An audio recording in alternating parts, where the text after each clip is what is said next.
Prezados professores, doutora Anaís Lucena, orientadora do nosso trabalho, mestre José Júnior, co-orientador, e doutora Ana Raquel, convidados da nossa banca de TCC, boa tarde. Inicialmente, gostaria de cumprimentá-los e agradecê-los pela disponibilidade em compor a banca do nosso trabalho de conclusão de curso. Discentes, Fabrícia da Silva Mesquita e Milena Carla de Albuquerque Silva. Tema: complicações decorrentes das parasitoses intestinais. Revisão bibliográfica e parasitos mais prevalentes. Então, o que são parasitoses intestinais? Ou enteroparasitoses, assim também conhecidas. É um grupo de doenças causadas por parasitas, também que agem invadindo o sistema gastrointestinal, e lá aderem-se à parede do órgão, causando condições propícias daquele ambiente para se alimentar e se reproduzir. Os principais tipos de parasitoses intestinais são os helmintos e os protozoários. Eles se instalam no organismo dos seres vivos, acarretando uma sequência de eventos danosos à saúde do infectado.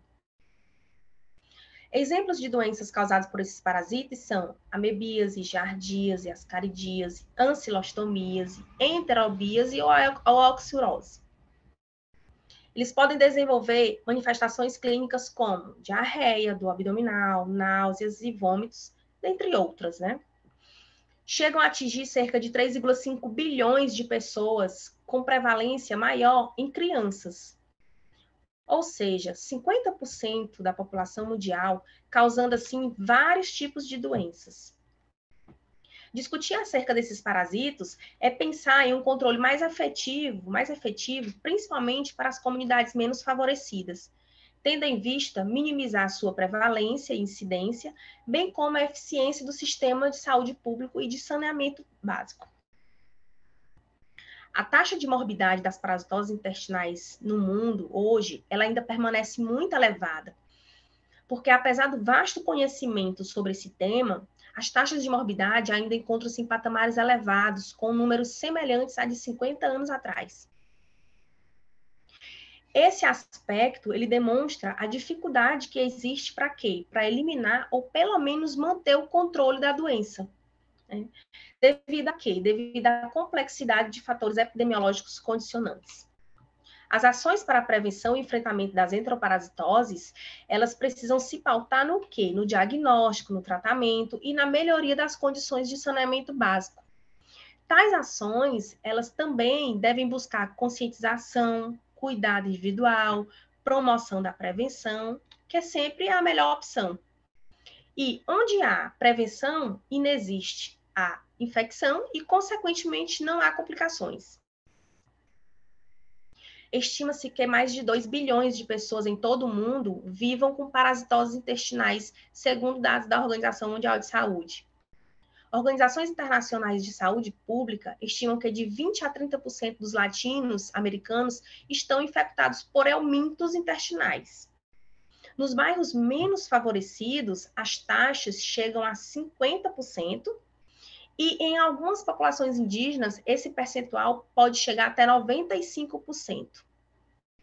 Analisando isoladamente o Equador, as crianças, elas representam mais da metade das infecções, mais precisamente 60% delas.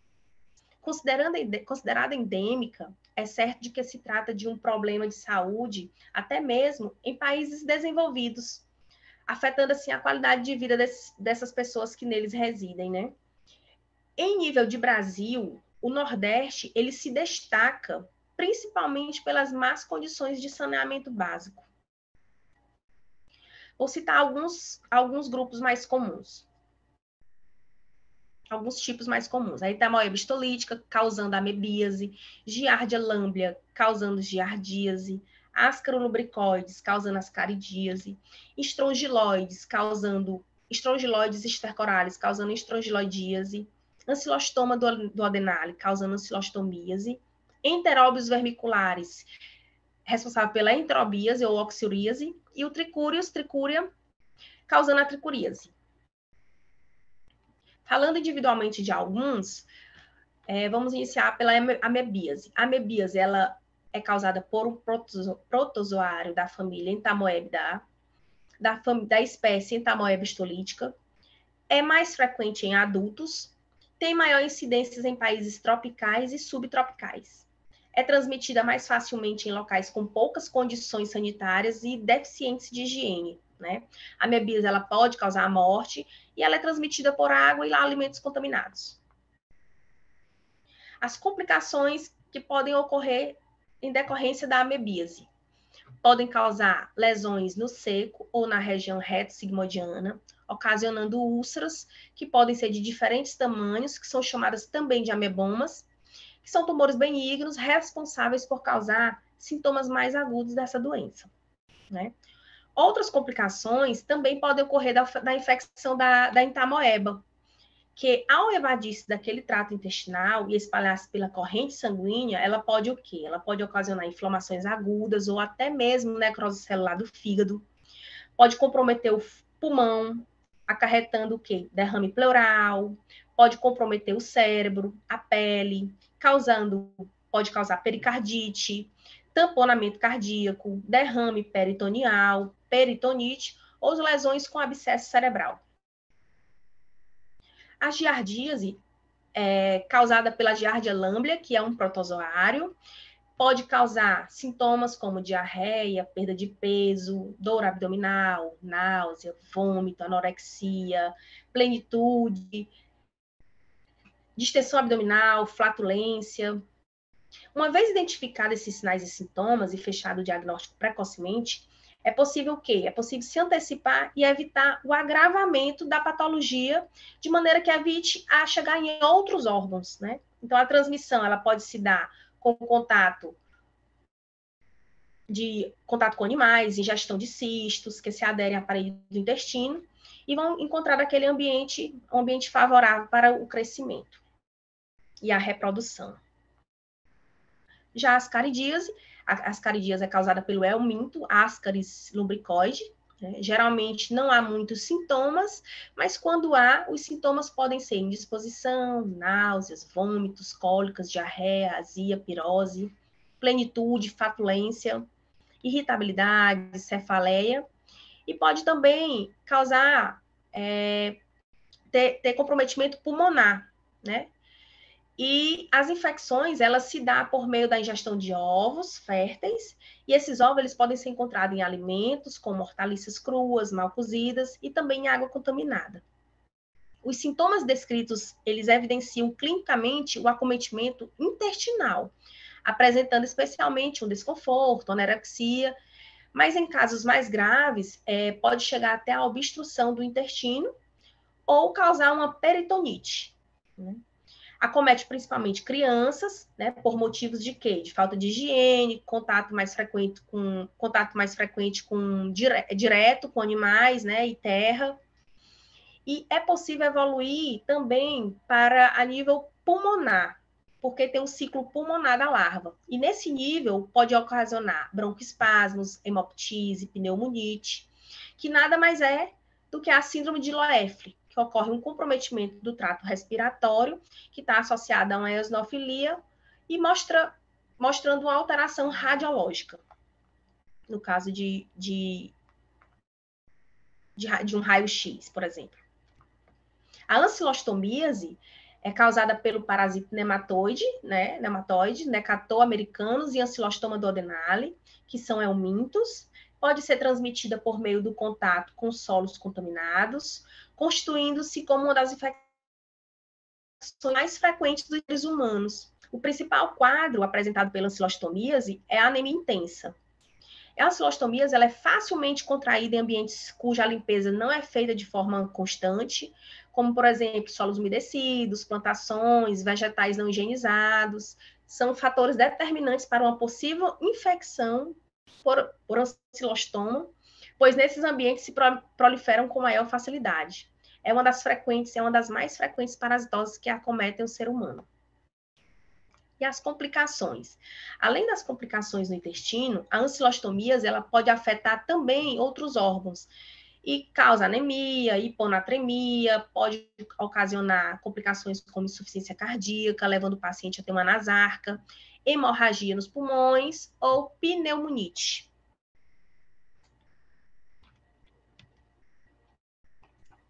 Continuando agora a apresentação, vou começar falando sobre a enterobíase e oxiuríase, né, que é uma infecção causada pelo enteróbios miriculares.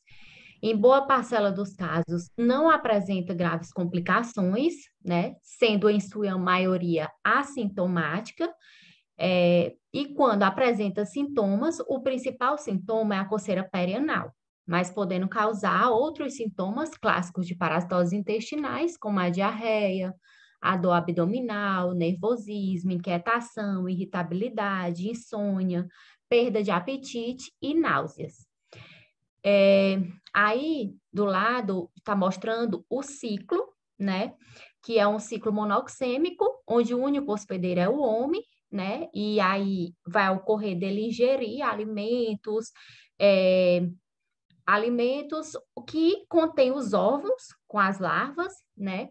Esses alimentos são liberados larvas no intestino delgado, e aí, em seguida, vai ocorrer lá no intestino grosso o acasalamento e a migração da fêmea para a região do esfíncter reto e causando muito prurido, né? Com esse prurido, vai acontecer de, com aquele ato de coçar, vai liberar os ovos e esses ovos, ou eles vão ficar espalhados no local, que geralmente acontece no turno da noite, a pessoa contaminada se encontra dormindo, ou então vai se fixar as mãos, que vai contaminar outras pessoas, né? E assim como pode contaminar alimentos e água, né, que serão ingeridos com esses ovos.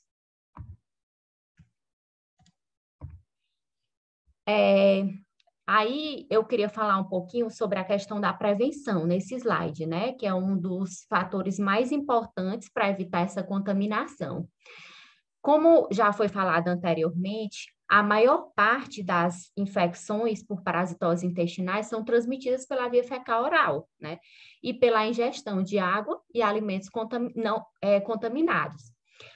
Há uma maior prevalência onde a população não tem acesso à água potável e nem saneamento básico, né, adequado. E aí a gente trouxe esse dadozinho que é muito importante, onde 35 milhões de brasileiros não têm acesso à água tratada e metade da população não tem acesso ao serviço de coleta de esgoto. E de toda a água tratada que eles têm acesso, 38% é perdida por conta de ligações clandestinas e vazamentos. E 70% do Brasil recebe serviço de saneamento básico, ou seja, ainda tem ali a margem de 30% que não recebe esse serviço, né? E que é uma grande quantidade de pessoas, né? Falando de maneira geral, esse número de 35 milhões sobe para 800 milhões de pessoas que não têm acesso à água tratada e metade da população não tem acesso ao serviço de esgotos. Então, as principais medidas de prevenção que eu vou citar aqui, em primeiro lugar, é a higienização das mãos, né? Que é imprescindível, que foi muito bem falado anteriormente, na época da infecção pelo Covid-19, né, onde a higienização das mãos era o marco mais importante para a prevenção. Ou seja, então previne não só infecções bacterianas, como virais e parasitárias, né? Então, a importância de lavar as mãos antes de cada refeição, antes e depois da ida ao banheiro, após troca de fraldas e sempre que necessário, né? A importância de higienizar alimentos antes de ser consumidos, né? Sistema de esgoto e a questão da água potável e de um saneamento básico adequado. Na metodologia, nós vamos ter o quê? No nosso trabalho, uma revisão integrativa, né? Onde foram feitas pesquisas de livros, artigos, anais de congresso, revistas científicas, teses e periódicos, né? Pertencentes ao tema. As buscas dos artigos foram realizadas nas bases de dados como o Google Acadêmico, PubMed, Biblioteca Virtual de Saúde e o Cielo, né? Com base na seguinte questão: quais as principais doenças decorrentes das parasitoses intestinais, né? E com os descritores, doenças parasitárias, parasitoses intestinais, tratamentos de doenças enteroparasitárias. Os artigos que não continham esses termos foram excluídos e abrangem os últimos 20 anos. Aqui nós trouxemos um pouco do nosso resultado e da discussão. Foram pesquisados artigos, livros e revistas de sites, né, como já citei, separado 40 artigos, porém apenas 20 foram selecionados para uma pesquisa após análise. Desses 20, 6 deles são do Cielo e 5 do PubMed, né, onde 3, como mostrado aí no gráfico, pertence ao ano de 2013, 2 ao ano de 2009, e os demais variam nos 20 anos, nos últimos 20 anos. Aqui nós vamos falar um pouquinho sobre a presença de parasitoses, né? Foram avaliados com base nos trabalhos que nós analisamos, foram estudadas 328 crianças entre 1 e 7 anos, sendo 165 meninas e 163 meninos, onde 155 dessas apresentavam algum tipo de parasitose e 56 tinham mais de uma espécie de parasitose presente na matéria fecal, né? Aí tem a tabela, onde nessa tabela eu vou falar mais frequentemente com a maior relevância em relação à relevância médica, né? O mais frequente foi a Giardia lamblia, em forma de cisto, 12,8%. Também foi encontrada alta frequência de leveduras, 28%. Entre as parasitoses não patogênicas, que apresentou maior frequência foi a Entamoeba coli, 15,5%. Aqui nós vamos ter a análise de associação entre as variáveis epidemiológicas, né? Foi a relação dos sintomas mais apresentados com as parasitoses intestinais nessas 328 crianças. Sendo assim, os sintomas mais prevalentes foram congestão nasal, dor abdominal, diarreia, febre, fezes com muco, fezes com sangue e tosse, onde todos os domicílios analisados possuíam um abastecimento de água por aqueduto, né? Aqueduto, e em relação ao sintoma mais prevalente, foi visto que teve alta significância estatística, a fezes com muco, nesses pacientes infectados. Descobriu-se que as crianças com levedura tinham menos presença de parasitose intestinais, apenas 3% das crianças com levedura tinham parasitose, enquanto 16 das sem leveduras tinham parasitose intestinais, e as crianças mais prevalentes eram de 2 a 4 anos. Foi encontrada associação estatisticamente significativa entre os blastocistos hominis e a presença de congestão nasal, e a prevalência de parasitose intestinais não teve relação estatisticamente significativa com o estado nutricional. O percentual de desnutridos crônicos e positivos para parasitose intestinais foi de 26%, enquanto nas crianças sem desnutrição, parasitose intestinais foram encontrados em 16% dessas crianças. Aqui, nessa tabela, nós mostramos a questão da maioria da população que estava localizada, essa população contaminada pelas parasitoses intestinais localizadas nos estados de pobreza e extrema pobreza, e em relação à desnutrição ainda, ela foi encontrada em 37%. E dentre os antecedentes patológicos relatados pela mãe, o mais prevalente foi a infecção respiratória superior. E aí, falando das tabelas apresentadas, 49,6% das crianças estavam com parasitoses com predominância nos grupos escolares, seguido dos grupos de adolescente. Então, os grupos mais prevalentes foram os escolares. O monoparasitismo perdurou em 34% e 54% da população com parasitose, e na comunidade pré-escolar, principalmente, seguida dos escolares. Os protozoários que predominaram foram os helmintos, mas a presença mista aconteceu em 21,8% das crianças, e foi mais prevalente em idade pré-escolar, como eu já citei. Do grupo dos helmintos, a forma predominante foi a tricuris, com 13%, e entre os protozoários, blastocistos hominis, com 22%, e ascaris lumbricoides, com 6%.